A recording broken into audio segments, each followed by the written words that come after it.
Hello साथियों, आप सभी का स्वागत है मेरे YouTube चैनल में। जैसा कि आप लोग जानते हो कि अपन ने रीट की एक श्रृंखला स्टार्ट की है, जिसमें अपन ने जो है कल परिमेय संख्या और अपरिमेय संख्या के बारे में पढ़ा था। उसके बाद में अपन ने वास्तविक संख्याओं के बारे में पढ़ा था। तो आज अपन उसी के रिलेटेड कुछ बेसिक क्वेश्चन की बात करते हैं कि किस टाइप से प्रश्न बन सकते हैं और लास्ट ईयर रीट में कौन कौन से प्रश्न आ चुके हैं, तो उसकी अपन कुछ बात करेंगे आज। तो ये मैंने एक प्रश्न लिखा है। अब आपको बताना इनमें से कौन सी एक जो है वो वास्तविक संख्या है। तो अपन इसकी बात करें तो अपन ने एक चीज पढ़ी थी कि रूट के अंदर अगर कोई संख्या माइनस में है तो वो आपकी काल्पनिक संख्या कहलाती है, वो कभी भी वास्तविक संख्या नहीं हो सकती। फिर यहाँ पे अपन बात करें तो यहाँ पे भी रूट के अंदर -3 है, जो कि आपकी काल्पनिक संख्या है। यहाँ पे भी आपकी √3 वो जो है वो काल्पनिक संख्या है। लेकिन यहाँ पे देखो रूट के अंदर माइनस है, लेकिन इसके पास में भी रूट के अंदर माइनस है और बीच में गुणे का निशान है, मतलब इंटू है। इन दोनों का इंटू कराएंगे अपन तो माइनस इंटू माइनस प्लस हो जाएगा, है ना।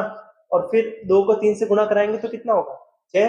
इसका मतलब ये आपका कितना लिखा हुआ है, √6। इसको इन्होंने जो है तोड़ के लिखा है, तो अपन को कंफ्यूज नहीं होना है। और √6 जो है वो आपकी वास्तविक संख्या हो जाएगी, इसको ध्यान में रखना है। इस टाइप से बेसिक क्वेश्चन जो है वही आपसे एग्जाम में पूछे जाते हैं, और ये question same as it is exam में पूछा गया प्रश्न है आपका। नेक्स्ट प्रश्न की बात करते हैं अपन। ये देखिए, ये मैंने यहाँ पे सेकंड क्वेश्चन लिखा है। ऐसे प्रश्न आपको एग्जाम में बहुत देखने को मिलेंगे, और ऐसे प्रश्न एग्जाम में इसलिए आते हैं ताकि जो स्टूडेंट है उसका टाइम कंज्यूम हो, मतलब जैसे करके उसका टाइम कैसे खराब करना। तो अपन को क्या करना है, इसकी मेथड भी बहुत सारी होती है ऐसे प्रश्नों को हल करने की।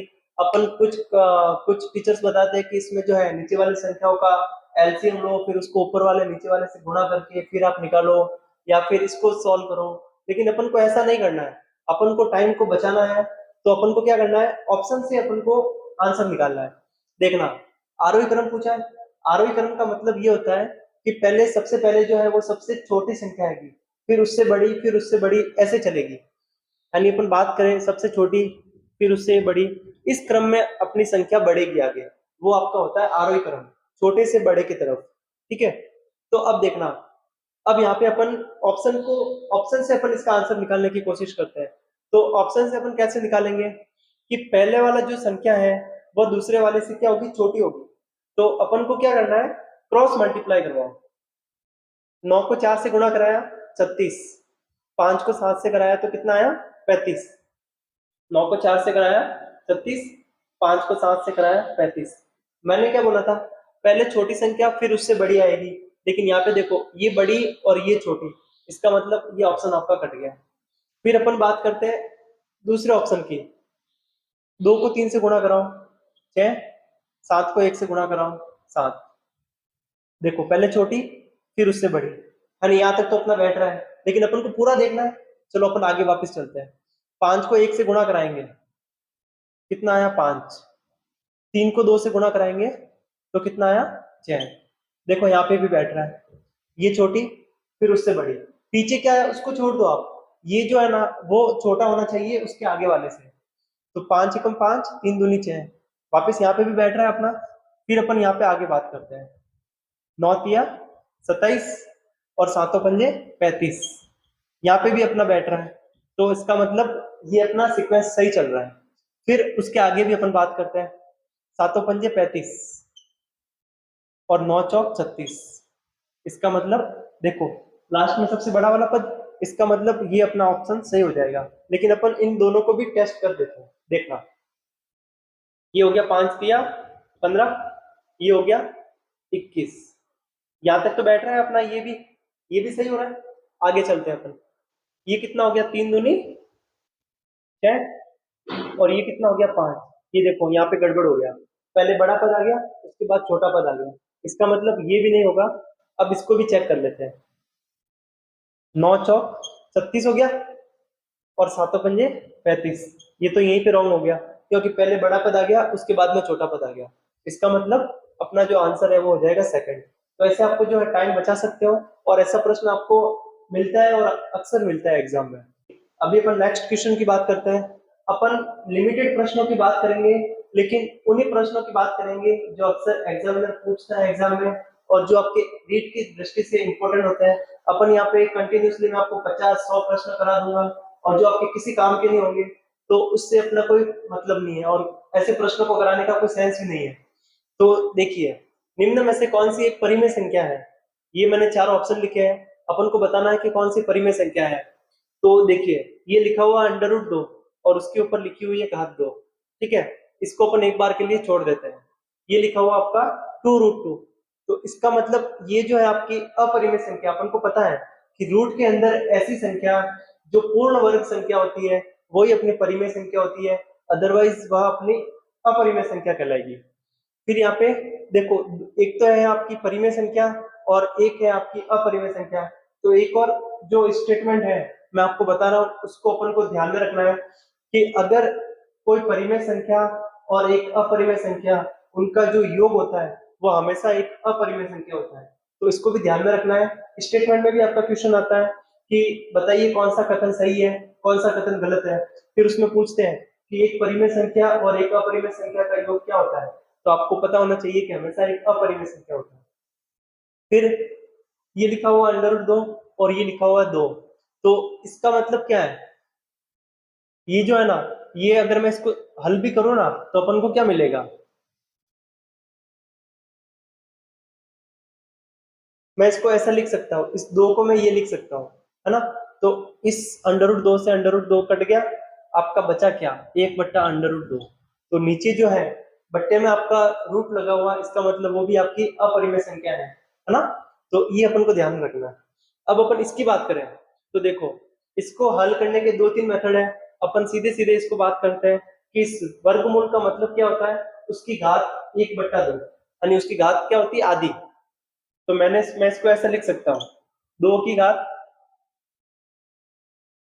ये स्क्वायर तो लिखा हुआ है और उसके ऊपर मैंने लिखा 1/2। ठीक है, या इसको अपन ऐसा भी लिख सकते हैं,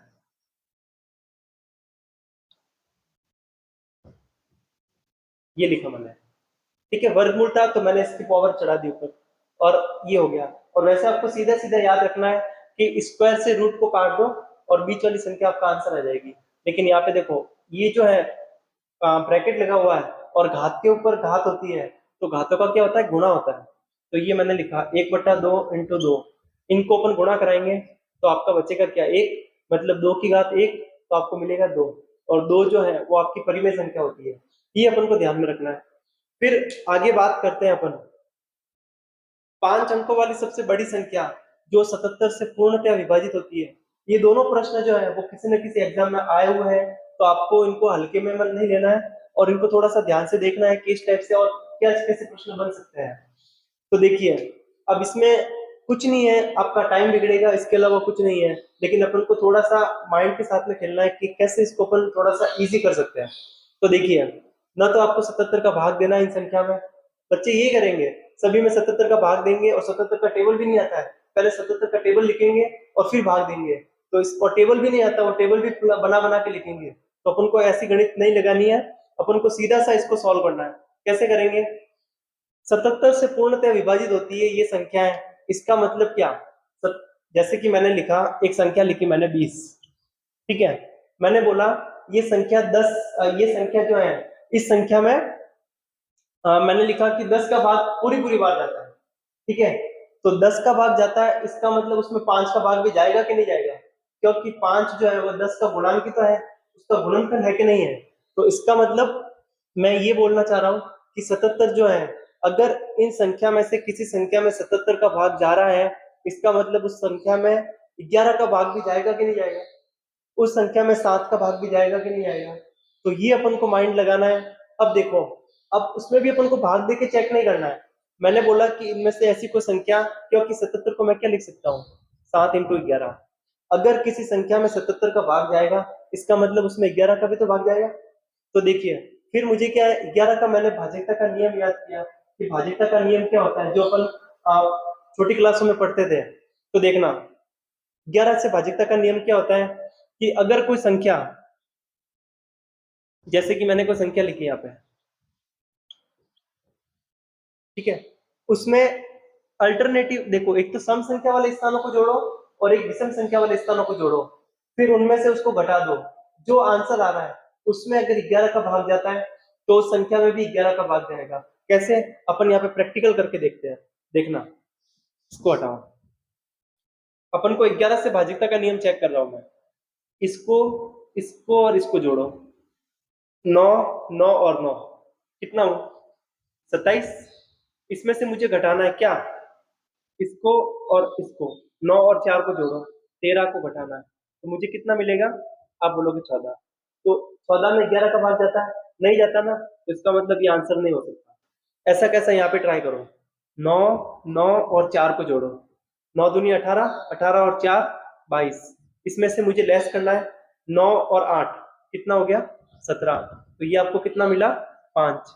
इसका मतलब इसमें भी आपका जो है वो 11 का भाग नहीं जाता।